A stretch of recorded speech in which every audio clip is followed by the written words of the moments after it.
Okay, welcome in. Got a busy review to look at. Saturday's action, there were 13 games on tap, therefore 26 teams were duking it out for 2 points respectively, starting with the teams you see on your screen as the team I bleed bleu blanc rouge for, the Montreal Canadiens, played host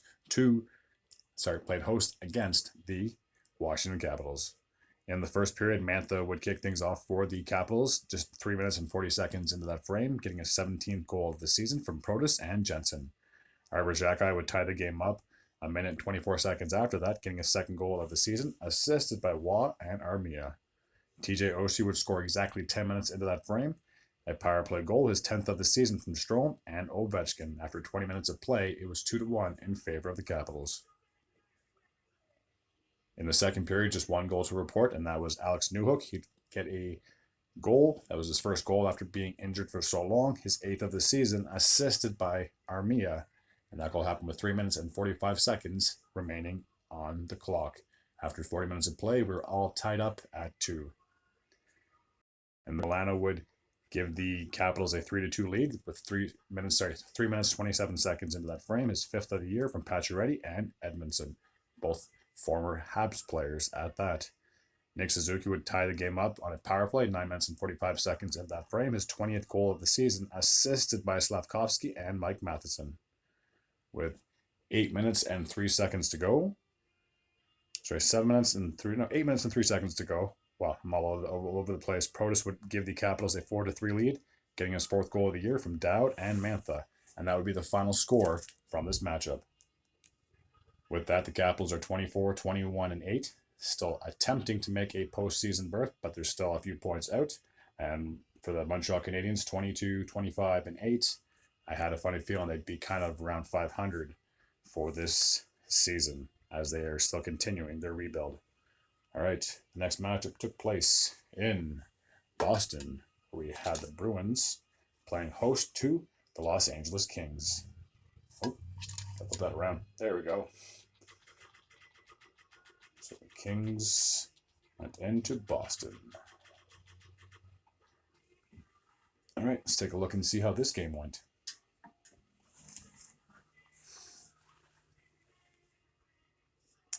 So in the first period, Van Riemsdyk would open up the scoring for the Bruins, getting his 10th goal of the year from Frederick and Shattenkirk, 8 minutes and 3 seconds into that frame. With 8 minutes and 58 seconds to go, so just about 9 minutes remaining, Matt Roy would get the Kings on the board, getting his 3rd goal of the season from Trevor Lewis and Engelland. Van Riemsdyk would get his 2nd goal of the game, his 11th of the season from McAvoy and Pasternak. 5 minutes and 15 seconds remaining in that period, a power play goal to note. So after 20 minutes of play, it was 2-1 in favor of Boston. In the second period, Richard would give the Bruins a 3-1 lead at that point with 6 minutes and 54 seconds to go, increasing the lead to 3-1. That would be his 1st goal of the season from Boqvist and Lacko. Garakov would cut the deficit to 3-2 with 3 minutes and 22 seconds to go, his 4th of the season from Clark and Dubois. After 40 minutes of play, it was 3-2 in favor of the Bruins. In the third period, Lafayette would tie the game up at 3, his 7th of the season from Dubois and Byfield. Frederick would give the Bruins a 4-3 lead, 7 minutes and 12 seconds into that frame, his 15th of the season, assisted by Geekie and Van Riemsdyk. With about a minute and a half remaining, well, technically a minute and 35 seconds to go, Kopitar would get a power play goal, tying it up at 4, his 17th of the season from Doughty and Arvidsson. We would need overtime to settle this one, and it looked like it might be going to a shootout with just under 30 seconds to go, 27 seconds to be exact. Clark would get the game-winning goal for the Los Angeles Kings, assisted by Philippe Deneau. So 5-4 would be the final score in this one. With that, the Kings are 26, 16, and 10, still sitting in that first wildcard spot. And the Bruins are 32, 12, and 11. They're sitting second in that Atlantic Division. Okay, so take a look at the next matchup, which was in Dallas. It was a very good team, to say the least, and they were playing host to the Edmonton Oilers. Let's take a look and see how this game unfolded. So there's no scoring in the first. We have to jump ahead to the second, where Marchment would open up the scoring with a power play goal just a minute and 8 seconds into that frame, his 18th of the season, assisted by Wyatt Johnson and Matt Duchene. Evan Bouchard would score a goal less than a minute after that, getting his 13th of the season from Ekholm and Corey Perry.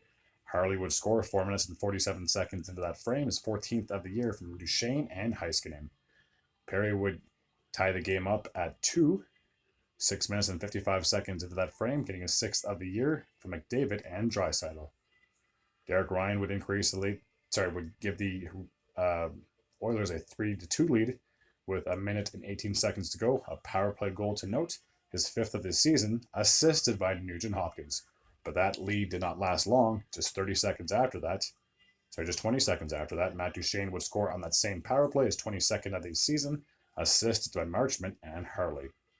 So it was a lot of scoring, to say the least. In that second period, there were 6 goals, 3 goals apiece. There was no scoring in the third, so therefore we would need overtime to settle this one. The Oilers would get a power play, and Evan Bouchard would get his 2nd goal of the game-winning goal, his 14th of the season, assisted by Leon Draisaitl. So with that, the Oilers are 32-18-1, still holding on to that 3rd place position in the Pacific, but the Kings are just a point or two behind them, so they got to be very careful that they don't go on a losing streak, because then they could be flipped back down to a wild card position. The Dallas Stars, despite the loss, are 34-14-7, still sitting first in that Central Division. All right, next matchup took place in Chicago, where we had the Blackhawks, and they were playing host to the Ottawa Senators.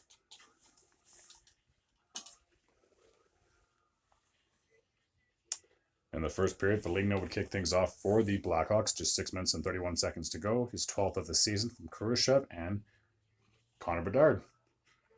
With just over 4 minutes remaining, 4 minutes and 3 seconds to be exact, Tim Stützle would tie the game up, getting his 12th of the season from Giroux and Matthew Joseph. After 20 minutes of play, it was all knotted up at 1. In the second period, Churkin would give the Senators a 2-1 lead, a power play goal, his 9th of the season, assisted by Tarasenko and Stützle. Connor Bedard would get his first goal from his being away from the game with his, fractured jaw. So getting his first goal, to be his 2nd game back, but his first goal after missing all that time, I'm sure it was just joyous, to say the least. That would be his 16th goal of the season from Khrushchev. After 40 minutes of play, it was all knotted up at 2. In the third period, when it looked like this game possibly could have went to overtime, Jason Dickinson would give the Blackhawks a 3-2 lead with just a minute and 52 seconds to go, with 17th of the season from Johnson and Anderson. So, the Blackhawks would get the victory. With that, they're 15-37-3, still have the worst record in the NHL, while the Ottawa Senators are 22-27-2. They're probably one of the worst teams in the Eastern Conference, unless it's the Blue Jackets, but I'm pretty sure the Sens might be worse. One of those two teams is in the bottom of that Eastern Conference. All right, the next matchup took place in Calgary. We had the Flames playing host to the Detroit Red Wings. Oh, we got the wrong team. Where's Calgary? There we go. Okay. So in the first period, Patrick Kane would open up the scoring with a power play goal with 5 minutes and 4 seconds to go. His 9th of the year from Sider and Fabry. JT Compher would score a minute and 3 seconds after that, increasing lead to 2-0, getting his 13th of the year from Raymond and DeBrincat. In the second period, Dylan Larkin would increase the lead to 3 with a power play goal, 5 minutes and 12 seconds into that frame, his 24th of the year from Kane and Gostisbehere. David Perron would increase the lead to 4-0, a minute and 30 seconds after that, getting his 12th of the year from Kopp and Bellino. After 40 minutes of play, it was all Red Wings, 4-0. In the third period, Raymond would increase the lead to 5-0, getting his 15th goal of the season, assisted by Sider, and that goal happened 4 minutes and 20 seconds remaining on the clock. So 5-0 would be the final score from Calgary. So with the loss, they are now 25, 25, and 5. A lot of 5s in their record. They're on the outside of the playoff picture. Speaking of the playoff picture, the Red Wings are currently 28, 20, and 6, and they have the number 2 wildcard spot So they're doing pretty darn well, to say the least. All right. I believe the next matchup took place in Minnesota, and I stand correct. And they played host against the Buffalo Sabres. All right. Let's see how this game went. So, shockingly, there was no scoring in the first 40 minutes of play. We have to jump all the way ahead to the third period, just 39 seconds into that frame. Mittelstadt would finally get the Sabres on the board, getting his 13th goal of the season, assisted by Joki Haru. Eriksson Ek would tie the game up 4 minutes and 2 seconds into that frame, getting his 25th of the season, assisted by Kaprizov. Chisholm would get his first goal as a member of the Minnesota Wild, assisted by Johansson and Rossi, and that goal happened with 8 minutes and 39 seconds to go. Dylan Cousins would tie the game late in that frame, getting his 11th of the season from Greenway and Thompson, and that goal happened with just 37 seconds to go. In the overtime frame, a minute and a half into that period, oh boy, Joki Haru would get the game-winning goal, his third of the season, from Alex Tuch and Tage Thompson. So 3-2 would be the final score from this one. With that, the Sabres are 24, 26, and 4. And for the Minnesota Wild, they're 25, 23, and 6. All right. The next matchup took place, I believe, in St. Louis. We had the Blues playing host against the Nashville Predators.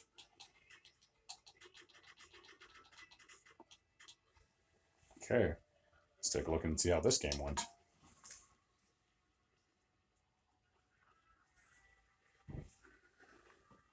In the first period, Sissons would kick things off for the Predators, 4 minutes, 11 seconds into that frame, getting his 14th goal of the year.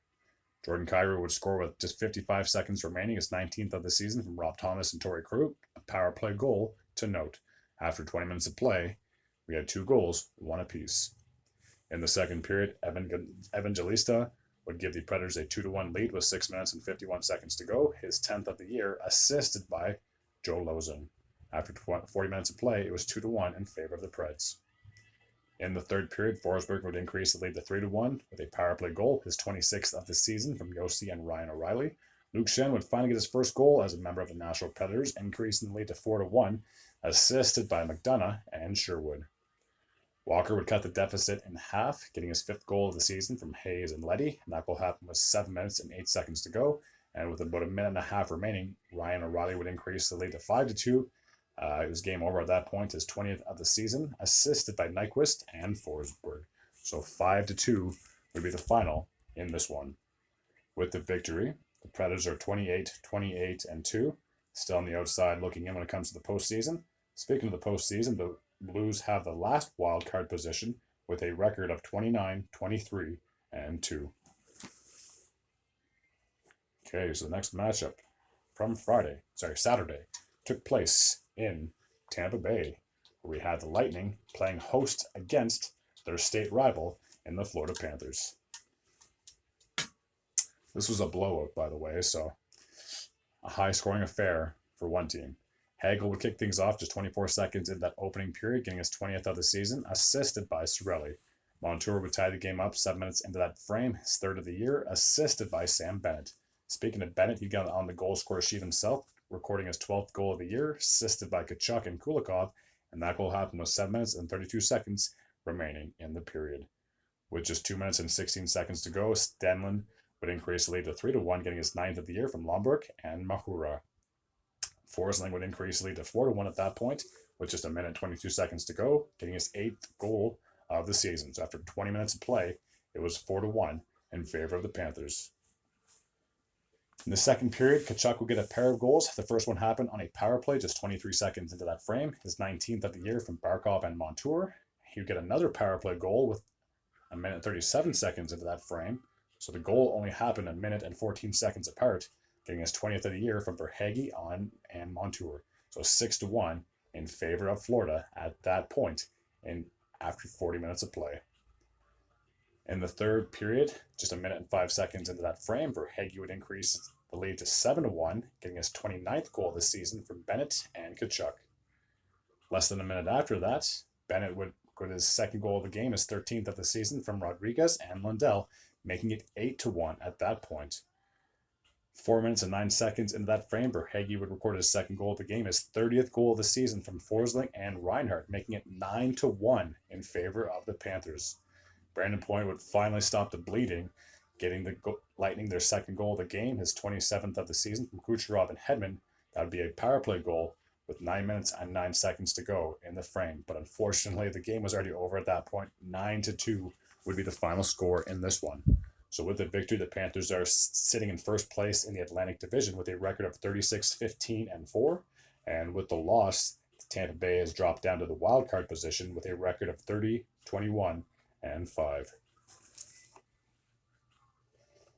All right. The next matchup took place in Toronto, where we had the Maple Leafs. They were playing host to the Anaheim Ducks. Now, believe it or not, this was also a high-scoring game, and it had the exact same result as the previous one that I just looked at. So let's take a look and see who scored for said teams. So 3 minutes and 41 seconds into that opening period, Auston Matthews would record his 46th goal of the year from Matthew Knies and Mitch Marner. 6 minutes and 6 seconds into that frame, McMahon would increase the lead to 2-0, getting his 6th of the year from Robertson and LaJoie. McCabe would increase the lead to 3-0 over halfway through that period, 9 minutes and 27 seconds remaining, getting his 5th of the year from Nylander and Max Domi. Frank Vatrano would finally get the Ducks on the board with a power play goal, 8 minutes and 32 seconds to go, his 24th of the season from Strome and Silverberg. William Nylander would score a power play goal, getting his 28th of the season from Liljegren and Matthews, and that goal happened with 2 minutes and 23 seconds to go, so it was 4-1 in favor of the Leafs heading into the second. Matthews would get his second goal of the game, his 47th of the year from Marner and Nylander. That just happened 50 seconds into that middle period. That'd be a power play goal as well. Bertuzzi would get a power play goal of his own, his 7th of the season from Matthews and Liljegren, 2 minutes and 51 seconds into that frame. No surprise here, Auston Matthews would get yet another hat trick this season, his 48th of the year from Knies and McCabe, 5 minutes and 39 seconds into that period.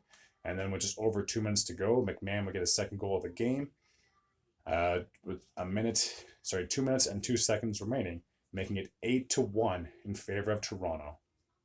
In the third period, with just under 5 minutes to go, 4 minutes and 24 seconds to be exact, Ryan Strome would cut the deficit to 8-2, getting his 9th of the season from Lindstrom and Alex Killorn. Robertson would increase the lead to 9-2, with 2 minutes and 6 seconds to go, getting his 8th of the year, assisted by McMahon. So 9-2, 2 games that were 9-2 results. Unreal. With the victory, the Leafs are 29-16-8, sitting third in that Atlantic Division, while with the loss, the Ducks are 19-33-2. All right, the next matchup took place in New Jersey. We had the Devils playing host against their division rival in the Philadelphia Flyers. Well, I shouldn't say just division rival, because obviously division rival could also be the Rangers and the Islanders, but obviously two teams that are very familiar with each other, that have played each other several times throughout the years. All right, in the first period, Nico Hischier would open up the scoring just 32 seconds into that frame, getting his 17th goal of the season from Palat and Marino. Toffoli would increase the lead to 2-0 with 6.5 minutes to go, his 24th of the season from Brendan Smith and Jack Hughes. After 20 minutes of play, it was 2-0 in favor of the Devils. In the second, Owen Tippett would cut the deficit to 2-1, getting his 20th of the season from Konechny and Zamula, 7 minutes and 43 seconds into that frame. Brandon Smith would increase the lead to 3-1, getting his second goal of the season from Palat and Hischier, and that goal happened with 3 minutes and 24 seconds to go. Nick Batsian would increase the lead to 4-1, getting his 4th of the season from Meyer and Lazar, and that goal happened with 2 minutes and 12 seconds remaining. Owen Tippett would get his second goal of the game, his 21st of the season, assisted by Konechny and Frost, and it was a power play goal to note with 1 minute and 37 seconds to go. So after 40 minutes of play, it was 4-2 in favor of the Devils. In the third, Nico Hischier would get his second goal of the game, his 18th of the year from Bratt and Marino, 2 minutes and 48 seconds into that frame. Sealer would get his first goal of the season for the Philadelphia Flyers, cutting the deficit to 5-3, assisted by Lawton and Walker. And that goal happened 9 minutes and 7 seconds into that frame. With just a minute and 45 seconds remaining, Nick Batsy will get his second goal of the game, his 5th of the season. And it would be assisted by Haula and Lazar. 6-3 would be the final score from New Jersey. So with the victory, the Devils are sitting at 28-22-4, just on the outside looking in when it comes to the postseason, while the Philadelphia Flyers are holding on for dear life for third place in that Metropolitan Division with a record of 29-20-7, with the Devils breathing down their neck. All right, the next matchup took place in Vancouver. We had two Canadian teams duking it out. So, and two very good teams as well. I should make that as a note, as the Winnipeg Jets went into Vancouver to take on the Canucks.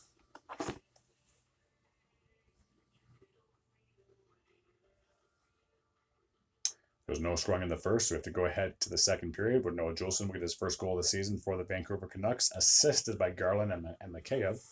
Velarde would tie the game up at 1 with a power play goal, his 12th of the season from Scheifele and Pionk, 5 minutes and 16 seconds into that frame. Sean Monahan, obviously one of the newer acquisitions, will get his 14th goal of the year from Velarde and Scheifele, a power play goal, 9 minutes and 25 seconds into that frame. Tyler Myers would score with 5 minutes and 41 seconds, tying the game up at 2, getting his 4th of the season. So after 40 minutes of play, 4 goals were scored, 2 apiece. Velarde would get his second goal of the game, 7 minutes and 47 seconds into that frame, recording his 13th goal of the year from Connor and Scheifele. Speaking of Scheifele, he would increase the lead to 4-2, 9 minutes and 42 seconds into that period, getting his 16th goal of the season from Connor and Nate Schmidt. So 4-2 would be the final score in favor of Winnipeg. With that, they're sitting 33-14-5, second in that Central Division, while despite the loss, the Canucks are 37-13-6, still sitting quite comfortably in first in that Pacific Division. All right, 2 more matchups from Friday to take a look at. The next matchup took place in San Jose, and they played against the Columbus Blue Jackets. Okay, let's take a look and see how this game went. So in the first period, Anthony Duclair would open up the scoring, getting his 10th goal of the season, 3 minutes and 39 seconds into that frame. Werenski would tie the game up at 1 with 4 minutes and 44 seconds to go, getting his second goal of the season, assisted by Gaudreau and Roslovic. Marchenko would give the Blue Jackets a 2-1 lead with 3 minutes and 36 seconds to go, his 16th of the season, assisted by Chinnikov and Gudbranson. After 20 minutes of play, it was 2-1 in favor of Columbus. In the second, Voronikov would increase the lead to 3-1, getting his 14th of the season, assisted by Chinnikov and Gudbranson. Anthony Duclair would get his second goal of the game, his 11th of the season, assisted by Zetterlund and Cody Addison.